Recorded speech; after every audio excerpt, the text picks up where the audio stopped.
30 seconds. That's all the time Ruth Singleton had to decide if she was willing to throw herself into the arms of a dying crime lord to save both their lives. The Palmer House fundraiser had been crystal chandeliers and carefully practiced smiles just moments before. Illinois senators in custom suits. Real estate moguls raising paddles for charity auctions in the heart of Chicago's Gold Coast. The kind of power that moved through ballrooms like gravity. Invisible but absolute. Ruth had been serving that power. Invisible in her navy vest and crisp white shirt, just another shadow carrying trays of champagne to people who looked through her like she was made of glass. She'd perfected the art of disappearing while standing in plain sight, of being present but not seen, necessary but not noticed. Then she passed the service corridor near the kitchen entrance. Then she heard the voices. The wolf drinks the poison in 20 seconds. Exit through kitchen. No witnesses. The words were Russian. Not the polished Moscow accent of diplomats, but the harsh industrial cadence of Street Petersburg. The same clipped consonants her grandmother had taught her to recognize during long afternoons in their cramped apartment, warning her which men to avoid in their neighborhood. The same rhythm that still echoed in the back of her mind from a childhood spent learning to read danger in unfamiliar languages. Ruth froze. Her pulse hammered against her throat. The men didn't notice her. 3 figures in expensive suits, faces carved from stone, checking something small and dark in their hands. Phones. Confirmation signals. She should have kept walking. Should have pretended she heard nothing. Understood nothing. Reported to her shift manager and collected her paycheck and gone home to help her brother with his college applications. But her eyes drifted past them through the marble archway and locked onto the man stumbling toward a private alcove lined with velvet curtains. Eric Thornburg. She didn't know his name yet. Didn't know that the Chicago Tribune called him the Wolf. That his family controlled everything from the docks to the downtown high-rises. That the scar hidden beneath his collar had been earned in a war most people pretended didn't exist. All she saw was a man in a $10,000 suit clutching his stomach, his breathing ragged, his legs betraying him like a building losing its foundation. His face had gone pale, sweat beaded at his temples. Death was written in the tremor of his hands. The Russians began moving toward the kitchen exit. 20 seconds, maybe less. Ruth's tray slipped from her fingers. Crystal shattered against marble tile. A sound like a gunshot. Loud enough to make heads turn. Loud enough to buy her maybe 5 seconds of chaos. She didn't think. Thinking was a luxury she couldn't afford. She ran. Her shoes hit the polished floor hard. The alcove was small, draped in burgundy velvet that smelled like expensive cigars and older money. Eric was braced against the column, one hand pressed to his chest, the other gripping the marble like it was the only thing keeping him upright. His eyes were gray. Storm cloud gray. Dilated with pain and something that looked like fury. He was a man who didn't know how to be helpless, and his body was betraying him anyway. He was dying. Ruth dropped to her knees in front of him. Her hands found his face, her thumbs against his jaw, tilting his head toward hers. His skin was burning. The poison was working fast. The Russians' voices echoed closer. Footsteps on stone. Purposeful. Final. She didn't have time to explain. Didn't have time to warn him. Didn't have time for anything except the split-second decision that would either save them both or get them both killed. Ruth pulled him toward her and pressed her mouth against his. It wasn't romantic. It wasn't tender. It was camouflage. Survival dressed up as scandal. She whispered against his lips in rapid Neapolitan Italian, the dialect her grandmother had spoken when she was angry or scared, or telling stories about the old country. The words came out in a breathless rush. Stai fermo. Assassini dietro di noi. Fai finta o moriamo entrambi. Stay still. Assassins behind us. Play along or we both die. His body went rigid beneath her touch. His eyes, those furious gray eyes, locked onto hers with an intensity that felt like being struck by lightning. For a heartbeat, she thought he understood. For a heartbeat, she thought he would trust her. Then the poison pulled him under. His pupils dilated further. His breath caught and stopped, and started again. Shallow and desperate. His hand fell from the column to her waist, heavy and limp. The Russians rounded the corner. Ruth didn't move. She kept her mouth pressed to his, kept her body angled over him like they were lovers stealing a moment in the shadows, like they were nothing more than another piece of gossip for the society pages. She could feel his heart hammering against her chest, could feel the heat of the poison burning through him. She felt the men's eyes on her back, felt their assessment, their calculation, their disgust. One of them said something in Russian, a crude joke about Americans and their lack of discretion. Another laughed, short and dismissive. Then their footsteps receded, moving toward the kitchen exit. Away from the dying man and the waitress who'd just gambled everything on a kiss. Ruth kept her lips pressed to his for another 5 seconds. 10. Until she was certain they were gone. Then she pulled back, gasping. Eric's eyes were half closed now, his face slack, his body heavy against the column, but his fingers tightened slightly on her waist. Just enough pressure to tell her he was still conscious. Barely. She wanted to explain. Wanted to tell him what she'd heard, what she'd done, why she'd thrown herself into this nightmare. But hands were already grabbing her shoulders. Security, the fundraiser manager, voices shouting about protocol and professionalism and police. Someone yanked her backward. Someone else was calling for an ambulance. For Mr. Thornburg's people. For anyone who could contain this disaster. The manager's face was purple with rage. His finger jabbed toward the service exit. Inappropriate conduct with a guest. Intoxication on the job. "You're fired. Get out. Now." Ruth tried to speak. Tried to tell them about the Russians, about the poison, about the 20 seconds that had changed everything, but no one was listening. They ripped her name tag from her vest, pushed her toward the back entrance, threw her into the December cold like she was garbage. The door slammed shut behind her with a sound like a coffin closing. Ruth stood there in the alley, shaking. Her uniform was disheveled. Her lips still tingled from the kiss that had saved a stranger's life. She had no idea that the man she'd saved didn't remember her warning. She had no idea that when Eric Thornburg woke up hours later in a private medical facility, his only memory would be the taste of her lips and the absolute certainty that she had poisoned him. She had no idea that within hours, every criminal organization in Chicago would be looking for a black waitress with a name tag that said Ruth. She had no idea that she'd just kissed the wolf, and now the wolf was coming for her. Ruth just saved a dying man's life and he's about to hunt her down thinking she's his assassin. If you want to see how a waitress survives being hunted by Chicago's most dangerous crime lord, hit that subscribe button right now. Because what happens next, the kidnapping, the betrayal, the impossible choice she'll have to make, you won't believe where this story goes. Ruth pulled her coat tighter and started walking toward the bus stop. Her phone buzzed with a termination email. The news alert on her cracked screen showed breaking headlines. Assassination attempt at Palmer House fundraiser. Prominent businessman hospitalized. She'd saved a man's life. And the world was about to make her pay for it. Eric Thornburg woke to white walls and the antiseptic smell of a private medical facility that didn't officially exist. His chest felt like someone had driven a truck over it. His throat burned, but he was alive, which meant someone had failed. Marco sat in the corner, his face carefully composed into concern. His consigliere, his oldest friend, the man who'd stood beside him through 15 years of building an empire from his father's ashes. "You're awake," Marco said, standing. "The doctors said you shouldn't have survived. Whatever they gave you was military grade." Eric's hand moved to his throat, remembering the sensation of his airway closing. Then another memory surfaced. Softer, more dangerous. A woman's face, dark skin, determined eyes, lips pressed against his in the shadows while the world tilted sideways. There was a waitress. Eric's voice came out destroyed, raw. "She kissed me right before I went under." Marco's expression didn't change. "A kiss?" "The poison," Eric said, his jaw tightening. "She delivered it through contact. I felt it spread from my mouth." She knew exactly what she was doing. It was a lie his oxygen-starved brain had constructed to make sense of the chaos.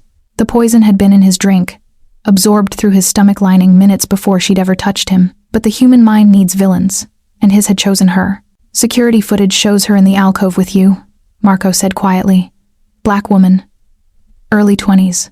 The Palmer House fired her for misconduct immediately after." Eric's hand curled into a fist against the sterile sheets. His rings were gone. Someone had removed them while he was unconscious. He felt naked without them. Vulnerable. The sensation ignited something dark and primal in his chest. "Find her." His voice was ice. "I don't care what it costs. I don't care who you have to pay. Find the waitress and bring her to me alive. Already moving." Marco's voice was smooth. Practiced. "Every contact we have in the city is looking. She won't get far. I want to know who sent her." Eric sat up despite his body's protests. Pain was an old companion. He'd learned to function through it. "I want to know who else is involved. And then," his voice dropped to something barely human, "then I want to watch her answer for every second I spent dying." Marco nodded once. "Consider it done." After he left, Eric stared at his reflection in the darkened window. His face was pale, shadows carved deep beneath his eyes. He touched his lips, still feeling the ghost of her mouth against his. She'd looked terrified. He remembered that now. Her hands had been shaking, but fear didn't mean innocence. Fear just meant she'd known what was coming. He would find her. He would make her talk. And then he would decide if she deserved a quick death or a slow one. In a different part of the city, Marco sat in his car and made a call. The voice on the other end answered in Russian. Status? He believes the woman poisoned him, Marco said quietly. He's issued orders to find her alive. And the real assassins? Already disposed of. But we have a problem. Marco's fingers tightened on the steering wheel. The woman reacted when my men spoke Russian. She turned her head. She understood. Silence. Then, she's a witness. Yes. Marco's jaw clenched. Which means she needs to disappear before Thornburg finds her. Before she tells him what she heard. Can you reach her first? Marco smiled without warmth. I already have people moving. She's a waitress. Poor. Desperate. She'll surface soon enough looking for work. And when she does, one more casualty in a very dangerous city. No one will ask questions. Good. The wolf cannot know the poison came from inside. Not yet. Marco ended the call. He stared at the medical facility where Eric's shadow moved behind white curtains. His oldest friend. The man he was actively betraying. Loyalty was currency in their world. And Marco had been bought years ago. 3 days later, Ruth stood in front of a pawn shop on the south side. Her grandmother's gold necklace heavy in her palm. The delicate chain with its tiny cross had survived 2 generations. The Depression and the journey from Naples to Chicago. Now it was worth maybe $200 to a man who barely looked up from his phone. That's all you can give me? Take it or leave it. Ruth took it. Rent was due in 4 days. Elijah's school fees were overdue. The refrigerator held 3 eggs and expired milk. She pocketed the cash and walked out into gray afternoon light. 23 job applications in 3 days. 23 rejections. The hospitality industry had blacklisted her faster than she'd thought possible. The parking garage was nearly empty when she cut through it toward the bus stop. Her footsteps echoed off concrete. She was halfway to the exit when she heard them behind her. 2 men. Moving with purpose. Ruth's hand tightened on her purse. She walked faster. So did they. She broke into a run. They matched her pace easily. A hand grabbed her shoulder, spun her around. She saw the gun before she saw the face. Black metal. Silencer already attached. Nothing personal, the man said in accented English. Russian, maybe. Wrong place. Wrong time. Ruth's vision tunneled. Her heart hammered against her ribs. She thought of Elijah waiting at home. Thought of her grandmother's necklace, now belonging to a pawn shop owner. Thought of Eric Thornburg's gray eyes as she'd kissed him, as she'd saved him. The gun rose toward her face. Then the world exploded with gunfire. The first shot didn't come from the gun aimed at Ruth's head. It came from behind her, a crack of sound that echoed off concrete walls like thunder trapped underground. The Russian jerked, blood blooming across his shoulder. He spun, trying to locate the threat, and 2 more shots rang out in rapid succession. Both men dropped. Ruth stumbled backward, her mouth still open in a scream that hadn't found air. She ripped away from a hand that was no longer attached to a living body. The parking garage entrance was suddenly filled with figures. 4 men in dark suits, moving with military precision. The one in front was tall, broad-shouldered, with a scar cutting through his left eyebrow. When he spoke, his voice carried the authority of someone who'd killed before and would kill again without hesitation. Ruth Singleton. She couldn't breathe, couldn't think, could only stare at the blood pooling around the dead men's bodies. Answer me, the scarred man said. Not a request. Yes. Her voice came out broken. You're coming with us. I didn't. She backed up against a concrete pillar. I don't know what's happening. Please, I didn't do anything. The scarred man nodded to his companions. They moved forward with practiced efficiency. One of them pulled out a black hood. Ruth tried to run, but her legs wouldn't cooperate. Shock had turned her muscles to water. The hood went over her head, plunging her into suffocating darkness. Hands gripped her arms, lifted her, carried her. Her screams were muffled by fabric as a car door opened, and she was shoved inside. The engine roared to life, and Ruth Singleton disappeared from the streets of Chicago like she'd never existed at all. The drive felt endless. Ruth couldn't see, could barely breathe through the hood. She tried to count turns, to memorize patterns, but fear scrambled her thoughts. All she could think was that she was going to die in some abandoned warehouse, that Elijah would come home to an empty apartment, that no one would ever know what happened to her. When the car finally stopped, rough hands pulled her out. She stumbled on uneven ground, was half dragged through what felt like a doorway. The sound quality changed. They were inside, somewhere enclosed, somewhere no one would hear her scream. They shoved her into a chair, cut her hands free from zip ties she hadn't realized were there. The hood came off. Ruth blinked against sudden light. The room was small, concrete walls sweating moisture, a single bulb hanging from exposed wire. Water dripped somewhere in the darkness beyond the light's reach. The air smelled like rust and old fear. The scarred man stood in front of her. Behind him, his 3 companions flanked the only door. All armed, all watching her with the empty eyes of men who'd done this before. "Do you know why you're here?" he asked. "No." Ruth's voice shook. "I'm nobody. I'm just—" "You kissed Eric Thornburg." Her breath stopped. "I was trying to save him. There were men. Assassins. They were going to—" He doesn't remember it that way. The door behind them opened.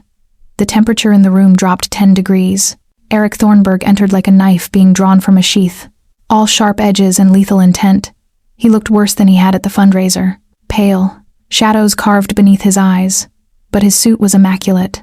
Black silk that caught the light. White shirt open at the collar, revealing the curve of a scar that disappeared beneath fabric. He moved like something that had crawled out of a grave and wasn't quite finished dying. His eyes found Ruth, locked on. The hatred in them was so pure it felt physical. "Leave us," he said to the guards. His voice was rough, damaged. The voice of a man who'd been poisoned and survived through sheer fury. The scarred man hesitated. "Sir." "Now." They filed out. The door closed with a sound like a coffin ceiling. Ruth was alone with the wolf. And the wolf looked like he wanted to burn her alive. Eric circled her slowly, predator assessing prey. His footsteps echoed on wet concrete. He didn't speak, just watched her with eyes that had seen too much death to be moved by one more. Ruth's hands gripped the chair arms. She wanted to run, but there was nowhere to go. Wanted to scream, but no one would come. So she sat, trembling, waiting for the blow she knew was coming. "Who sent you?" His voice was soft, deadly. "No one sent me. You put your mouth on mine." He stopped in front of her, leaned down, bracing his hands on the chair arms, caging her in. His face was inches from hers. She could see flecks of ice in his gray eyes. Could smell his cologne mixing with something sharper. Antiseptic. Hospital smell. "You whispered in my ear.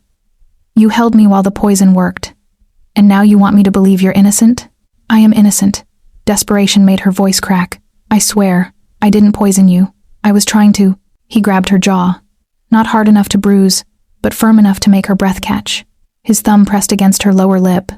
The same lip that had touched his 3 nights ago. "This mouth," he said quietly, "almost killed me. Do you understand that?" My heart stopped. For 45 seconds. I was dead. And all I could remember was the taste of you. Ruth's eyes burned. "Then remember this too. Remember that I warned you." Her voice broke. I said stay still. I said assassins are behind us. I said play along or we both die. Something flickered in his expression. Confusion, suspicion. He released her jaw, straightened. "What language?" "Italian." She wiped her eyes angrily. "Neapolitan dialect. I told you to play along. I was trying to hide you from the killers. You don't speak Italian." "Yes, I do." The words came out sharp, edged with hysteria born of 3 days running and 3 seconds from execution. "My grandmother raised me. She was from Naples. I spoke Italian before I spoke English." Eric's hand moved to his jacket, drew out a gun.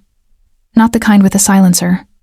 This was something heavier, older, personal. He checked the chamber with practiced ease. The sound of the slide was obscenely loud in the small space. "You're lying." "I'm not lying." Ruth shot to her feet. The chair clattered backward. I heard them. 2 men speaking Russian in the service corridor.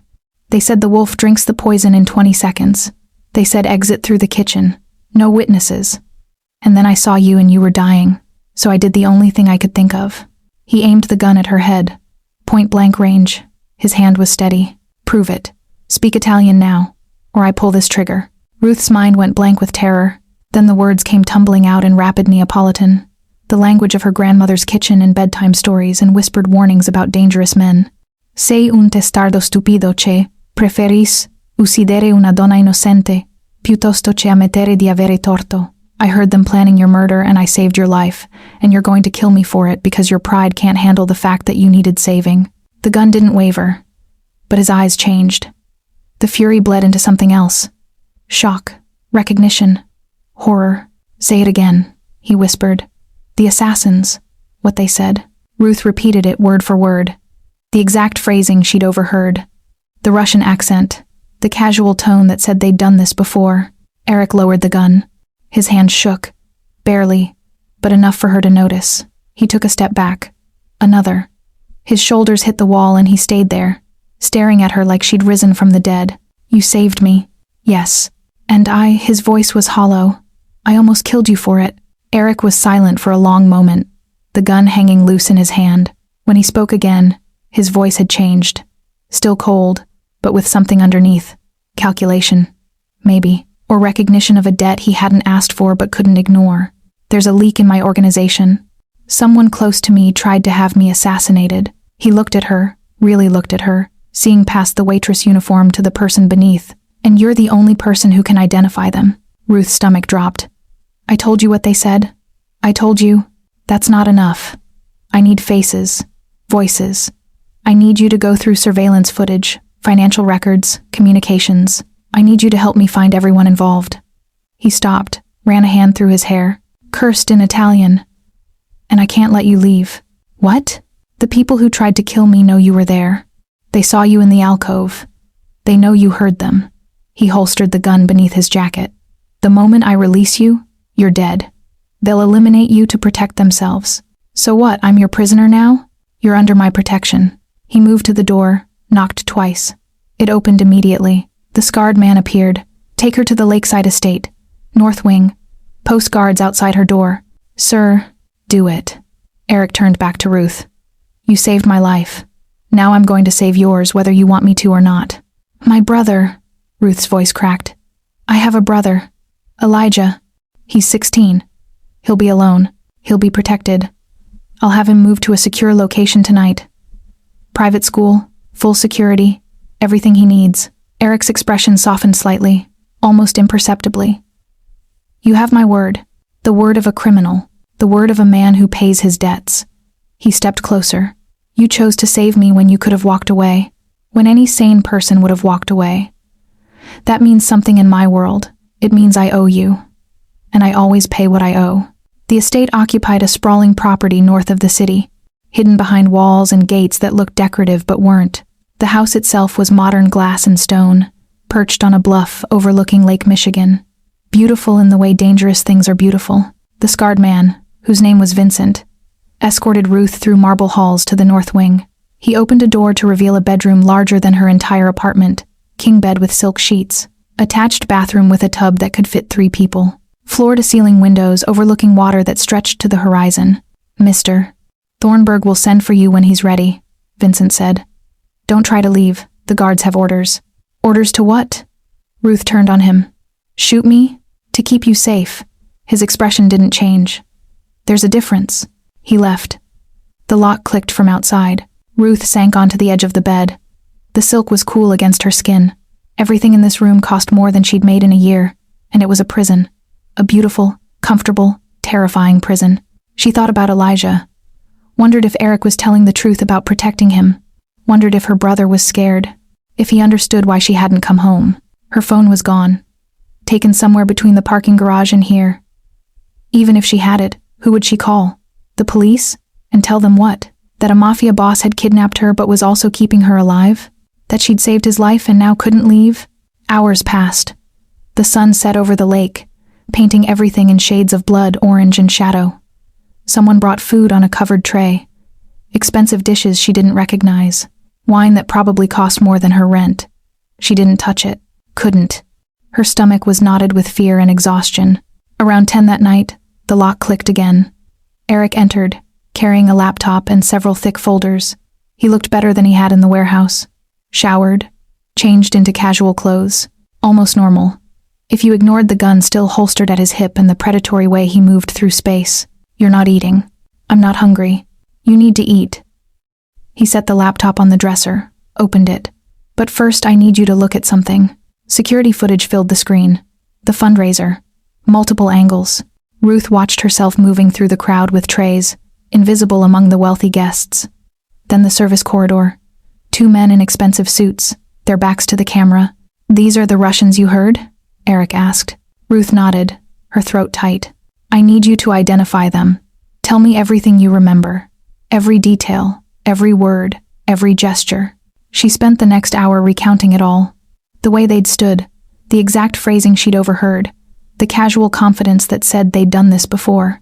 Eric took notes, cross-referenced faces with files, made calls in rapid Italian to people whose names she didn't catch. When they finished, he closed the laptop and looked at her. Really looked at her. Not with the fury from the warehouse, but with something more complicated. Curiosity, maybe, or the beginning of respect. "My grandmother spoke that dialect," he said quietly. "She died when I was 12. I haven't heard it from anyone outside my family since." Ruth met his eyes. "She taught you?" "Everything. How to cook, how to fight, how to survive." His hand lifted toward her face, then dropped, like he'd remembered he didn't have the right. "When you spoke in that warehouse, for a second, you sounded like her, like home." The vulnerability in his voice surprised her.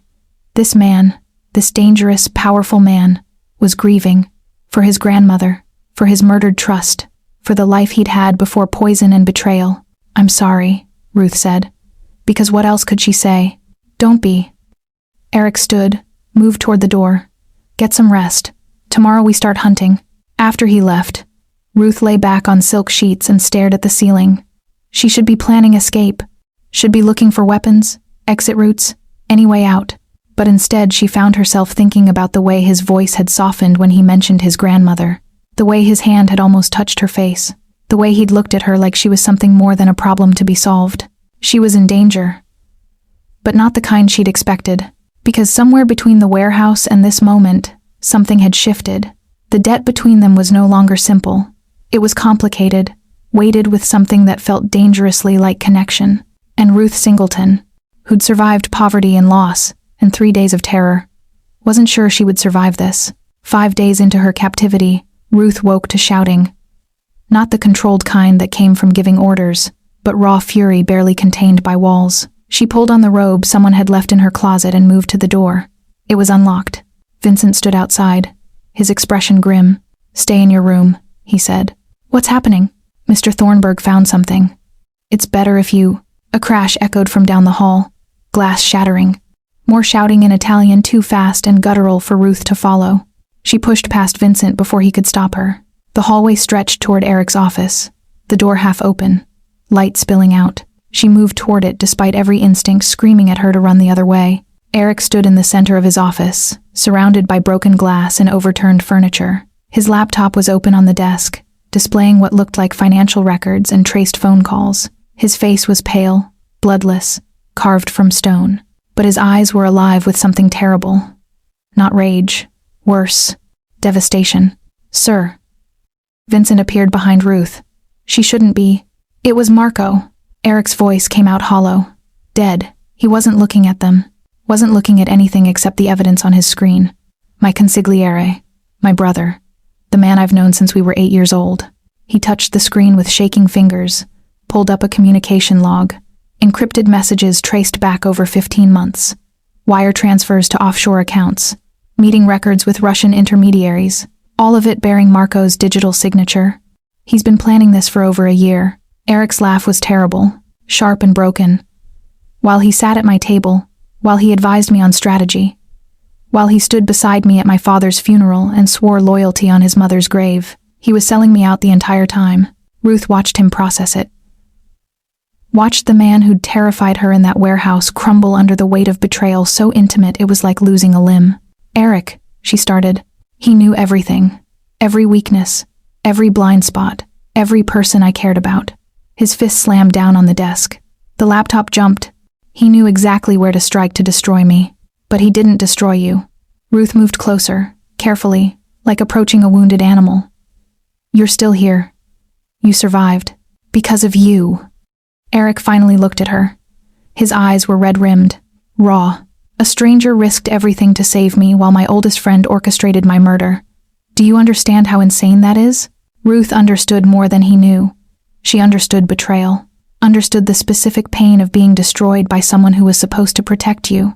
Her parents had promised to always be there. then died in a car accident on a Tuesday afternoon and left her to raise a child at 19. Promises meant nothing when the world decided to break them. "I'm sorry," she said quietly. "I'm sorry someone you loved hurt you like this." Something in her tone must have reached him because his expression shifted. The fury bled away, leaving only exhaustion and grief. "Why did you save me?" he asked. "At the fundraiser. You could have walked away. Should have walked away. Why didn't you?" Ruth thought about it. About the 30 seconds that had changed everything. "Because I could. Because I saw someone dying and I had the power to stop it. That's not heroic. Most people aren't human when it matters. Then most people are cowards." Eric moved away from the desk, away from the evidence of his friend's betrayal. He stood at the window overlooking the lake, his shoulders rigid with tension. "He'll come for you now. Once he realizes I know, once he understands you helped me figure it out, he'll eliminate every witness, every loose end. I'm not afraid of him." "You should be." Eric turned to face her. "Marco doesn't hesitate, doesn't feel remorse. He'll kill you and sleep soundly afterward. Then what do we do?" "We." He repeated the word like it surprised him. "You're including yourself in this? You said I'm trapped here until it's safe. That means I have a stake in making it safe." Ruth crossed her arms. "Plus, I helped you find him. I deserve to see this through." Eric studied her for a long moment. Then he did something unexpected. He smiled. It was small, bitter, but genuine. "You saved my life when you had every reason to run," he said quietly. "When the smart move was to pretend you'd seen nothing. I heard nothing. You threw yourself into danger to protect a stranger." He moved closer. "That means something in my world. It means you're under my protection permanently. It means I owe you a debt I can never fully repay. I don't want your debt." "Too bad. You have it anyway." His expression hardened, shifted from grief back to the cold calculation she'd seen in the warehouse. "And I'm going to use that debt to destroy the man who betrayed me. With your help." Ruth should have been terrified, should have demanded to leave, to go back to her normal life, to pretend none of this had ever happened. But instead she found herself nodding. "What do you need me to do?" Eric pulled out his phone, started making calls. His voice shifted back to command mode, issuing orders in rapid Italian, summoning his people, preparing for war. Ruth watched him transform from wounded friend to ruthless boss, and realized she was seeing the real Eric Thornburg. Not the victim, not the monster, just a man who'd been hurt and was about to make someone pay for it. And somehow, impossibly, she was going to help him do it. The encrypted call came through at 7 in the evening. Eric's secure line, the one only 5 people had access to. Vincent answered, his face going pale as he looked at the screen. He turned the tablet toward Eric without saying a word. Ruth saw her brother's face and the world stopped. Elijah sat bound to a chair in what looked like an abandoned warehouse, duct tape across his mouth, his eyes wide with terror. He was still wearing his school uniform, the tie she'd straightened that morning before everything went to hell. Marco's face appeared beside him. He smiled. It was the smile of a man who'd already won. "Hello, Eric." "And hello, Ruth. I hope you're both comfortable in that beautiful estate. I hope you've been enjoying my former boss's hospitality." Eric's hand tightened on the tablet. His knuckles went white. "If you hurt him, you'll what? Hunt me down? Kill me?"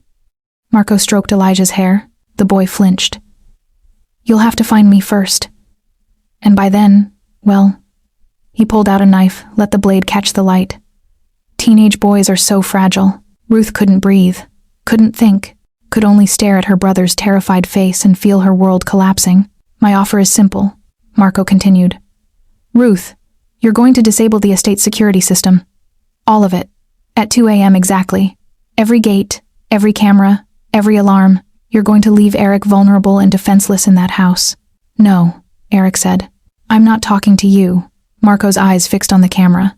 "On Ruth. You do this, and I let the boy go. You refuse, and I send him back to you in pieces. You have..." He checked his watch. 7 hours to decide. Choose wisely. The screen went dark. Silence crashed over the office like a physical weight. Ruth stared at the blank screen, her hands shaking so hard she had to grip the edge of the desk to stay upright. "We'll get him back." Eric's voice cut through her panic. "I have a team. Vincent, call everyone. I want full tactical readiness in 2 hours. We're going to find that location and extract the boy before..." "You can't." Ruth's voice came out broken. "You don't know where he is. You don't have time." Marco knows you'll try something. He's planned for it. I've handled worse situations than this. Not with my brother's life on the line. She turned to face him. Tears were streaming down her face. That's Elijah. That's the only family I have left. I can't lose him. I can't. Eric crossed to her, his hands finding her shoulders. Listen to me. Marco is baiting us. He wants you to panic, wants you to make a desperate choice. If you disable the security, he won't let Elijah go. He'll kill you both. That's how men like him operate. You don't know that. I know him. I've known him for 20 years. He doesn't leave loose ends. Eric's grip tightened. Trust me. Let me handle this. I will bring your brother home safely. Ruth wanted to believe him. Wanted to trust that his resources and experience would be enough. But she saw the calculation in his eyes, saw him weighing odds and measuring risks, and deciding what was acceptable collateral damage. Elijah wasn't collateral to her. He was everything. I need to be alone, she said, pulling away from Eric's hands. Please. He hesitated, then nodded. We'll talk in an hour. Go over the tactical plan. You'll see it can work. Ruth walked back to her room like she was moving through water. Everything felt distant. Unreal. She closed the door and sank to the floor, her back against the wood, and let herself break, sobbed until her throat was raw and her eyes burned, and there were no tears left. Then she stood up, washed her face, looked at herself in the mirror. She thought about Eric's tactical plan, about the hundreds of things that could go wrong, about the 30-second window she'd had at the fundraiser, and the split-second choice that had saved a stranger's life. This was the same choice, different stakes, same impossible calculation. At 9 that evening, Ruth joined Eric for dinner. He'd insisted, said she needed to eat, needed to keep her strength up. The dining room was elegant, crystal and silver, food she couldn't taste. Eric poured wine. Red. Expensive. He was trying to calm her nerves, she realized, trying to make her believe everything would work out. She watched him drink, watched him talk through the rescue operation, extraction points and backup plans and contingencies. His voice was confident, assured, the voice of a man who'd survived countless dangerous situations through careful planning. But Elijah wasn't part of careful planning. Elijah was her baby brother. Elijah was her responsibility, her burden, her choice. Ruth's hand trembled as she reached for her own wine glass. The other hand, hidden beneath the table, held 3 sleeping pills she'd found in the bathroom medicine cabinet. Prescription strength, the label said 1 for insomnia. She'd crushed 3 into powder. You're not drinking, Eric noted. I'm thinking. Ruth forced herself to meet his eyes. About what you said. About trusting you. And I want to. She lifted her glass. Fake toast. False solidarity. To bringing Elijah home. To bringing him home. Eric echoed. He drank. Ruth watched the wine disappear. Watched her betrayal slide down his throat. Watched the man who'd saved her life consume the poison she'd given him while her heart shattered into pieces too small to ever repair. They talked for another 30 minutes. Eric's voice gradually slowed. His eyes struggled to focus. He frowned, set down his glass. I feel strange, he said. I know. Ruth's voice broke. I'm sorry. I'm so sorry. Understanding hit him a second before his body betrayed him. His eyes widened, fury and hurt and disbelief all at once. Ruth, what did you... His knees buckled. She caught him, barely. His weight dragged them both down to the marble floor. His head lolled against her shoulder. It's a trap, he managed, his voice slurred, fading. He'll kill you both. Don't. But the drugs pulled him under before he could finish. His eyes closed, his breathing evened. And Eric Thornburg, the Wolf of Chicago, went still in her arms. Ruth held him for a long moment, let herself feel the full weight of what she'd done.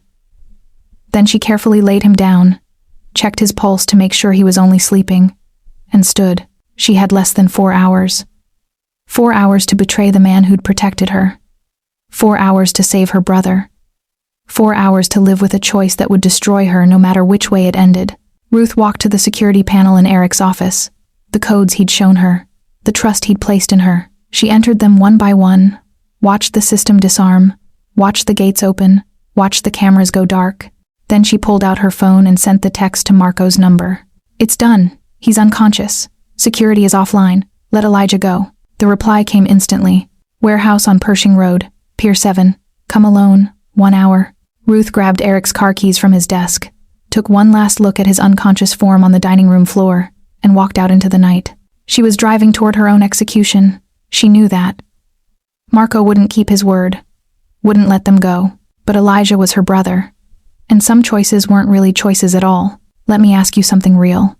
Ruth just made an impossible choice: betray the man who saved her life, or let her innocent brother die. What would you have done? There's no right answer here, only impossible ones. Hit subscribe, then drop your honest thought in the comments. Would you have drugged Eric? Could you live with that choice? I genuinely want to know. Okay, back to the warehouse because Marco is waiting.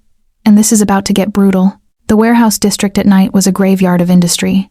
Empty buildings stacked against the sky like tombstones. Ruth drove Eric's Mercedes through streets slick with rain, her hands white-knuckled on the wheel. The GPS led her deeper into abandonment, further from help, closer to whatever end Marco had planned. Pier 7 loomed ahead, a skeletal structure of rusted metal and broken concrete. A single light burned in a side entrance. Theatrical. Marco always had a flair for drama, Eric had said once. Always needed an audience for his cruelty. Ruth parked, killed the engine, sat in darkness for 5 heartbeats, thought about Eric unconscious on his dining room floor, thought about the betrayal written on his face in that last second before the drugs took him, thought about how she'd kissed him once to save his life, and now had poisoned him to save another. History repeating itself in the cruelest possible way. She opened the door and stepped out into cold November air. The warehouse interior was vast, empty. Her footsteps echoed on concrete. Shipping containers lined the walls like sleeping giants. At the far end, illuminated by a single flickering light, she saw them. Marco, Elijah, and 3 armed men. Ruth walked forward. Each step felt like walking toward her own grave. But she kept moving, kept her eyes on her brother's face. He was crying, terrified, but alive, still alive. You came, Marco said, spreading his arms in mock welcome. I wasn't sure you would. Thought maybe the wolf had convinced you to sacrifice the boy for the greater good. Let him go. Ruth's voice was steady, stronger than she felt. I did what you asked. Eric's unconscious. His security is offline. You have your opening. Now let my brother go. Of course. Marco nodded to one of his men. The man cut Elijah's bonds, ripped off the tape. The boy stumbled forward. Ruth caught him, pulled him behind her, put her body between him and the guns. Run, she whispered. When I tell you, run for the side exit and don't look back. Ruth. Shh. Marco was smiling, the same smile from the video call. Predatory. Final. Such a touching reunion. Really. It almost makes me feel bad about this. His men raised their weapons. You said you'd let us go, Ruth said, even though she'd known, had always known. Some part of her had understood from the moment she saw Elijah's face that this was a one-way trip. I lied. Marco shrugged. You're a witness. You heard things you shouldn't have. You helped Eric figure out I was behind the assassination. That makes you a liability. And I don't leave liabilities walking around. But Elijah is 16, old enough to testify, old enough to identify me, old enough to be a problem. Marco cocked his weapon. Nothing personal, Ruth. You seem like a decent person, but this is business. Loose ends get people killed, so I'm tying them up. His finger moved to the trigger. Ruth shoved Elijah behind her, closed her eyes, and waited for the end. The gunfire came, but the pain she expected didn't. Instead, the warehouse exploded with violence from every direction. Muzzle flashes lit the darkness like strobe lights. Marco's men jerked and fell as bullets found them from concealed positions. Ruth hit the ground, dragged Elijah down with her, covered his body with hers. The firefight lasted maybe 20 seconds. Felt like hours. When silence finally fell, Marco's 3 guards were dead. Marco himself was on his knees, wounded, blood spreading across his shoulder. And from the shadows between shipping containers, figures emerged. Vincent, 8 other men in black tactical gear, all of them moving with military precision toward Marco's position. Then Eric stepped into the light. He looked like death, pale from the drugs, swaying slightly, but his eyes were clear, burning, fixed on Marco with an intensity that made the air feel thin. You're awake, Marco said. Laughed. The sound was wet, broken. The sedative was replaced with harmless vitamins 3 days ago. Eric's voice was cold, arctic. I've been watching her, Marco. Saw the conflict in her eyes. Knew you'd find her weakness and exploit it. Knew she'd try to save her brother even if it meant betraying me. So I prepared. Ruth couldn't breathe, couldn't process. Eric had known, had planned for her betrayal, had followed her here, had orchestrated this entire counter-ambush. I wasn't unconscious, Eric continued, moving closer to Marco. I followed her to the warehouse, called in my team, set up positions, and waited for you to reveal yourself completely. He crouched down, eye level with his former friend. You forgot what I am, Marco. You forgot that the wolf protects his pack. Marco spat blood. She betrayed you, just like you feared. Just like everyone eventually does. She chose her brother. Eric stood, pulled a gun from his jacket. I understand that choice. I would have made the same one. The difference is... He aimed the weapon at Marco's head. She hesitated. She drugged me with tears in her eyes. She hated what she had to do. You? You planned my murder with a smile. Eric, wait. There's nothing to wait for. The shot echoed through the warehouse. Marco fell. The man who'd been Eric's brother in everything but blood collapsed onto cold concrete and didn't move again. Eric stood over the body for a long moment. Then he turned to Ruth. She was still on the ground, still covering Elijah, still trying to understand what had just happened.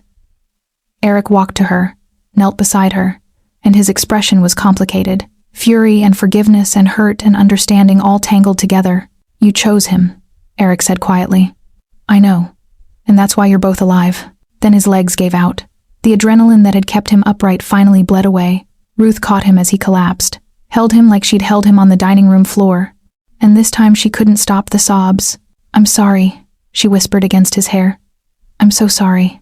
I didn't know what else to do. Eric's hand found hers, squeezed weakly.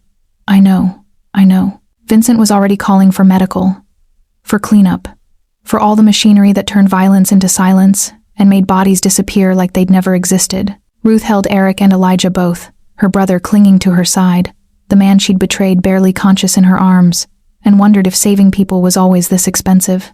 Wondered if she'd just destroyed the only person who'd ever understood her. Wondered if forgiveness was even possible after what she'd done. The private medical facility was sterile, white, and antiseptic clean. The kind of place that didn't officially exist but treated wounds that couldn't be explained to regular hospitals. Ruth sat in a chair beside Eric's bed, watching his chest rise and fall with mechanical precision. They'd hooked him to monitors that beeped softly, had run tests, had pumped him full of fluids to flush out the residual poison still lurking in his system. The doctor said he'd be fine, said the vitamins he'd swallowed instead of sedatives had kept him conscious enough to function. But the stress, combined with his body still recovering from the original assassination attempt, had crashed his system hard. He needed rest. He needed time. He needed to wake up so Ruth could see his face and know if she'd destroyed everything between them. Elijah was in the next room, being checked over by pediatric specialists Eric had flown in. Physically unharmed, psychologically traumatized but alive, safe. That was all that mattered. That was why she'd done it. Why she'd drugged Eric and opened his gates and driven toward her own execution. But the cost of that choice sat heavy in her chest like a stone. Vincent stood by the door, silent sentinel. He'd barely spoken to her since the warehouse. Hadn't said whether Eric had given orders about what to do with her. Hadn't said if she was still under protection or if that protection had died the moment she'd crushed sleeping pills into wine. He knew, Ruth said quietly. Not really to Vincent, just speaking the words into existence. He knew I'd betray him. He knows people, Vincent replied. His voice was flat, neutral. He understood what you'd sacrifice, what you'd destroy to protect your family. Then why didn't he stop me? Why didn't he tell me he'd already planned for it? Because he needed to know. Vincent moved closer. Needed to see if you'd choose him or your brother. If the debt between you was stronger than blood, and I failed. You chose love. Vincent's expression softened slightly. That's not failure. That's humanity. Something we forget in this business.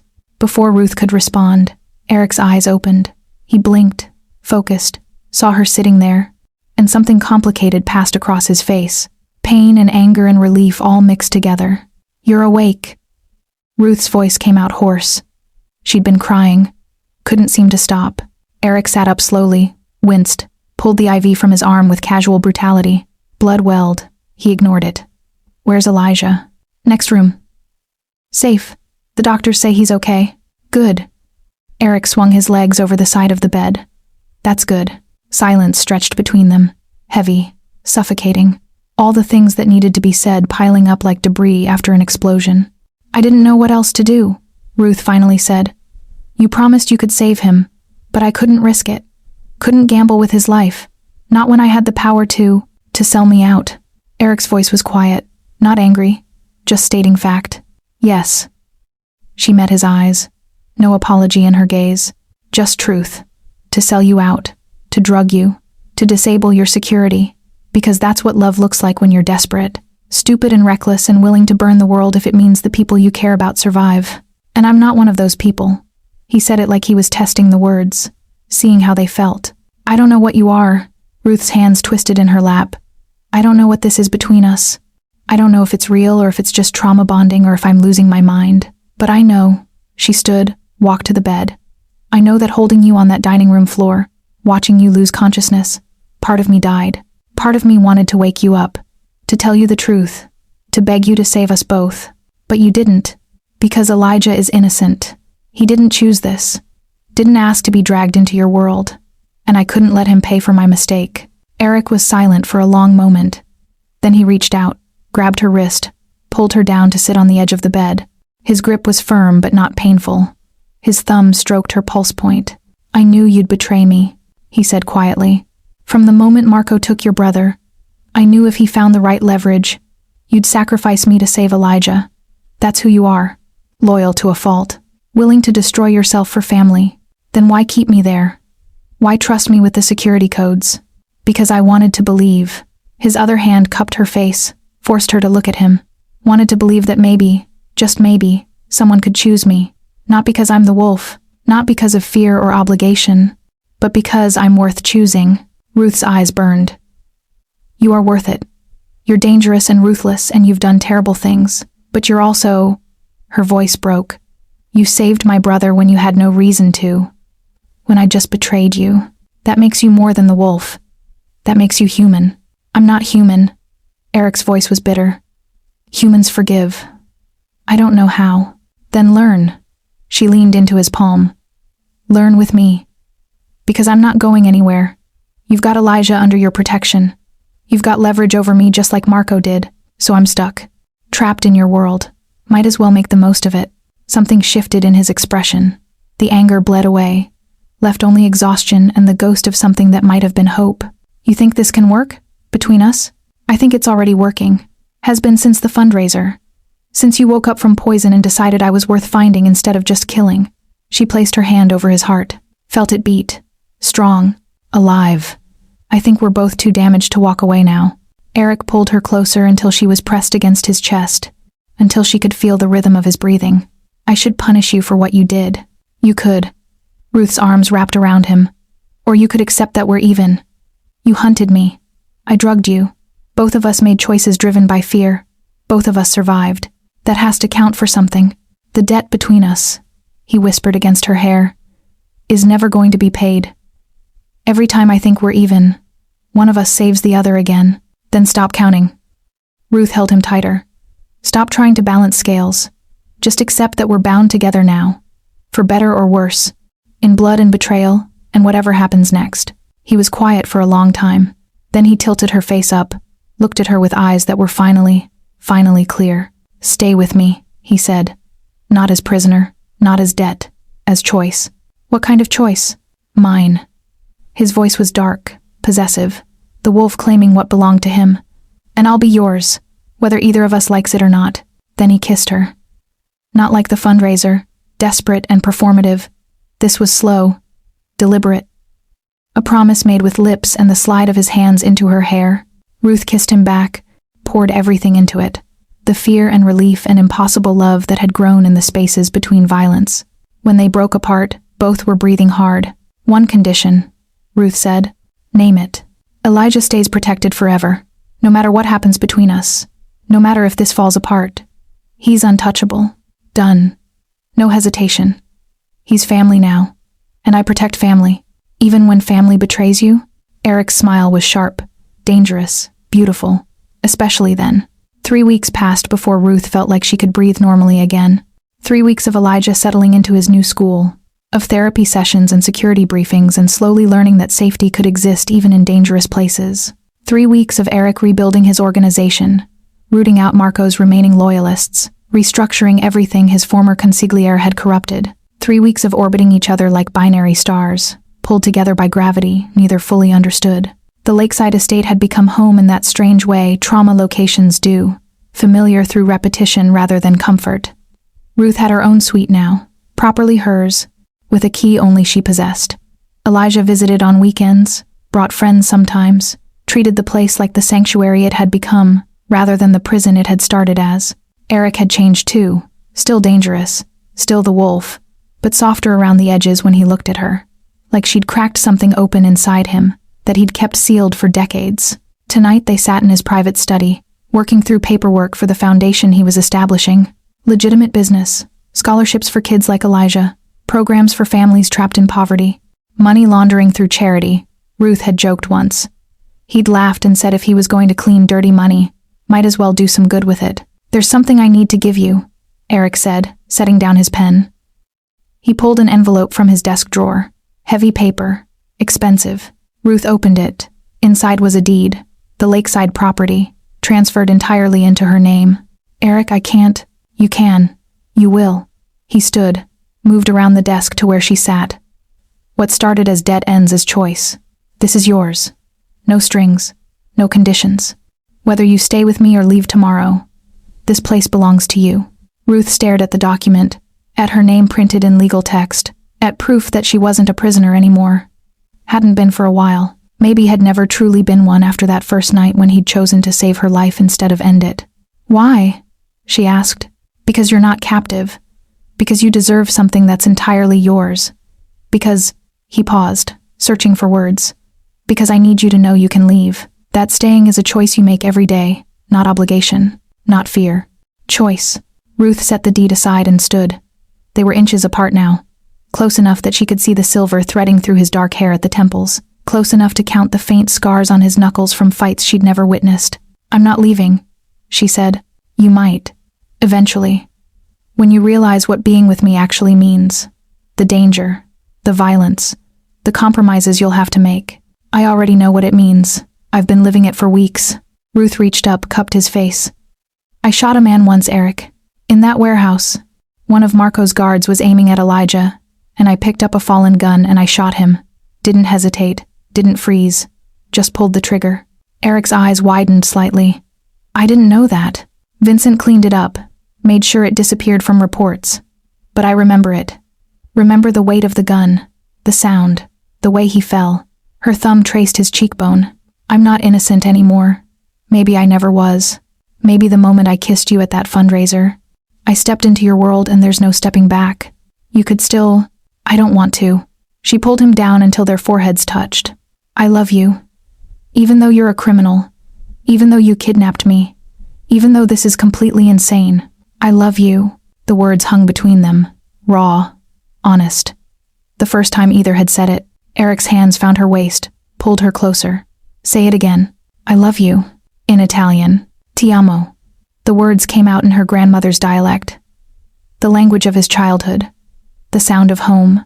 Eric's control shattered.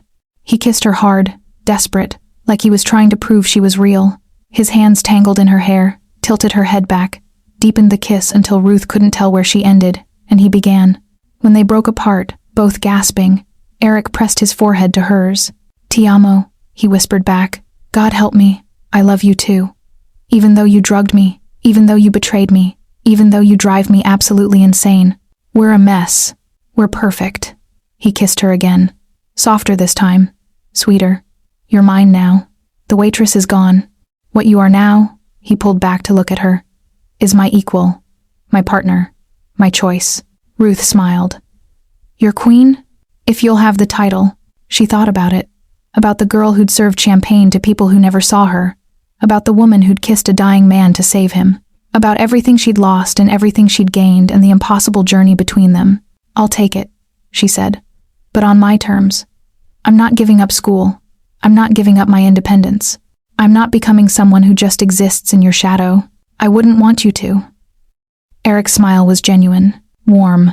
"I fell in love with the woman who threw herself into danger to save a stranger, who drugged me to save her brother, who shot a man to protect her family. That woman doesn't live in anyone's shadow. He took her hand, led her to the window overlooking the lake. The water stretched dark and infinite under the night sky. Chicago glowed in the distance. 1,000 lights that represented 1,000 lives, most of them unaware that in this house, 2 people were building something fragile and fierce. What happens now? Ruth asked. Now? Eric wrapped his arms around her from behind, chin resting on her shoulder. Now we figure out what comes next. Together. No more secrets. No more tests. Just us, building something worth protecting. Something legitimate? Mostly. His laugh rumbled through her. I'm still a criminal, Ruth. That doesn't change overnight, but I'm trying. For you, for Elijah, for the future. Ruth leaned back into his warmth. I can live with mostly legitimate. Good. Because you're stuck with me now. Promise? Promise. They stood there as the moon rose, as the city lights reflected off dark water, as the night claimed the sky and turned everything into silver and shadow. Tomorrow would bring new challenges, new dangers, new choices that would test them both. But tonight, in this moment, they had peace, had each other, had the fragile understanding that love in dark places looked different than love in light. But it was still love, still worth fighting for, still worth the impossible price they'd both paid to find it. Eric? Ruth said softly. Yes, thank you. For saving Elijah. For forgiving me. For choosing me even after everything. He turned her in his arms, kissed her forehead. Thank you for saving my life. Twice. And for showing me that trust isn't weakness, that love doesn't have to be a liability. We're going to be okay, Ruth said, half statement, half question. We're going to be better than okay. Eric's smile was fierce. Certain, we're going to be unstoppable. And standing there in the study that overlooked a lake and a life she never could have imagined, Ruth Singleton believed him. The waitress was dead. The queen had risen, and the wolf had finally learned to trust his pack. 6 months later, Ruth stood in front of a lecture hall at Northwestern, her notebook open, professor's voice washing over her as she scribbled notes about criminal justice reform. The irony wasn't lost on her. She was dating a man who embodied everything this class said was wrong with the system, while simultaneously working to fix that system from the inside. Life had a twisted sense of humor. Her phone buzzed. Text from Eric. Board meeting ran long. Dinner at 8? Elijah wants Italian. She smiled. Typed back. Your place or the restaurant? Ours. And it's our place now. Stop calling it mine. Ruth packed up her things as class ended, walked across campus with autumn leaves crunching under her feet. She had a car now. Eric's gift. She'd argued. He'd insisted. Compromise had become their language. The lakeside estate still took her breath away when she pulled up the drive. Home. That's what it had become. Not a prison. Not a gilded cage. Just home. With all its complications and contradictions. Elijah's laughter echoed from the living room when she entered. He was sprawled on the couch with 2 friends from school, gaming on the massive television Eric had installed specifically for these visits. Her brother had grown 3 inches. Filled out. Started looking at colleges. The trauma from Marco's kidnapping had faded into manageable scars. Therapy helped. Safety helped more. Ruth. He jumped up, hugged her. Still did that. Still treated her like she'd hung the moon. Eric said he's ordering from Francesca's. The good carbonara. Sounds perfect. She ruffled his hair. He was taller than her now. When had that happened? Eric emerged from his study, phone still pressed to his ear, speaking rapid Italian. He caught her eye, smiled, gestured toward the kitchen. She followed. No, I don't care what Salvatore thinks, he was saying. The community center breaks ground next month. Full funding. No delays. He paused, listening. Because I said so. Because it's the right thing to do. Because my partner will have my head if I back out now. He ended the call, pulled Ruth into his arms, kissed her like he hadn't seen her in days instead of hours. Your partner? She teased against his mouth. Would you prefer queen? Boss? The woman who scares me more than any rival family? Partner works. She kissed him again. How was the meeting? Productive. We're divesting from 3 more illegal operations, shifting funds into the real estate development. Vincent says I'm going soft. Are you? Eric's smile was sharp. Still dangerous. Still the wolf. I'm going legitimate. There's a difference. I still break bones when necessary. Just less necessary these days. Ruth pulled back, studied his face. 6 months and she still found new things to learn. New layers to uncover. Do you regret it? Choosing this path? I regret Marco's betrayal. I regret the years I wasted building an empire on blood. His hands framed her face. I don't regret you. I don't regret the man you're helping me become. A timer beeped. Dinner delivery. Eric went to handle it while Ruth moved to the study. The deed he'd given her hung framed on the wall. Beside it, a photo from last month. Her and Eric at a charity gala. Her in emerald silk. Him in black tie. Looking like they belonged together. Like they'd always belonged together. Her phone buzzed again. Email. Subject line. Scholarship award notification. Ruth opened it. Read it twice to make sure she wasn't hallucinating. Full ride to law school. The Thornburg Foundation. Named after Eric's grandmother. The scholarship she'd applied for anonymously. Not wanting special treatment. She'd gotten it on merit. Tears blurred her vision as Eric appeared in the doorway. What's wrong? I got it. She showed him the email. The scholarship. I got it. His face transformed. Pride and joy and something deeper. Of course you did. You earned it. Your foundation is run by an independent board. I don't interfere with selections. This was you, Ruth. All you. She launched herself at him. He caught her, spun her around, both of them laughing like kids instead of two people who'd seen too much darkness. Law school, she said when he set her down. I'm going to law school. You're going to change the world. Eric kissed her forehead. And I'm going to watch you do it. Support you. Stand beside you. Even when I prosecute people like you. Especially then. Someone needs to keep the wolves honest. Dinner was chaos. Elijah and his friends telling stories. Eric pretending to be scandalized. Ruth watching it all unfold and feeling something she hadn't felt in years. Peace. Joy. Family. After the boys left, after Elijah was driven back to school by Vincent, Ruth and Eric stood on the balcony overlooking the lake. The same balcony where she'd first felt like she might survive this, where they'd first admitted what they were to each other. I never thought I'd have this, Eric said quietly. A partner. A family. Something worth protecting beyond territory and reputation. I never thought I'd fall in love with a criminal. Ruth leaned against him. But here we are. Here we are. He turned her to face him, pulled a small box from his pocket. Which brings me to something I've been meaning to ask. Ruth's breath caught. The box was velvet, small, ring-sized. I'm not asking you to marry me, Eric said quickly. Not yet. That's a conversation we're not ready for. But I am asking. He opened the box. Inside was a key, platinum, engraved with a wolf and a rose intertwined. If you'll officially share this life with me, not as guest, not as protected witness, as equal partner in everything I build going forward. A key? To everything. My businesses, my accounts, my trust, my heart. His smile was vulnerable. I'm giving you the power to destroy me, Ruth. Because I trust you not to. Because you already could have and chose not to. Because I want you to know that this, he gestured between them, is real, permanent, unbreakable. Ruth took the key, felt its weight, felt the weight of what he was offering.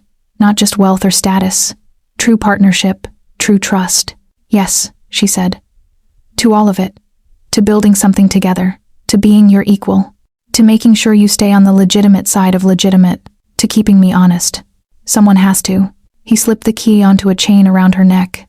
It settled against her heart, warm from his hand. I love you, Eric said. Even though you drugged me. I love you, Ruth replied. Even though you kidnapped me. They stood there laughing. Two people who'd found each other in the worst possible way and somehow made it work. Two people who'd chosen each other despite every reason not to. Two people building something that might actually last. Below them, Chicago glowed. Above them, stars emerged. And between them, the impossible distance they'd crossed to find each other felt suddenly very small. The waitress had become a queen. The wolf had learned to love. And together, they'd built something worth fighting for. From a 30-second kiss that saved a stranger's life to a partnership that transformed them both. Ruth went from invisible waitress to the wolf's equal. If stories like this where love is earned through betrayal and forgiveness, where power couples are built from impossible circumstances are what you're here for, subscribe. I've got more stories about dangerous men, fearless women, and love that refuses to play by the rules. Hit that bell so you never miss one.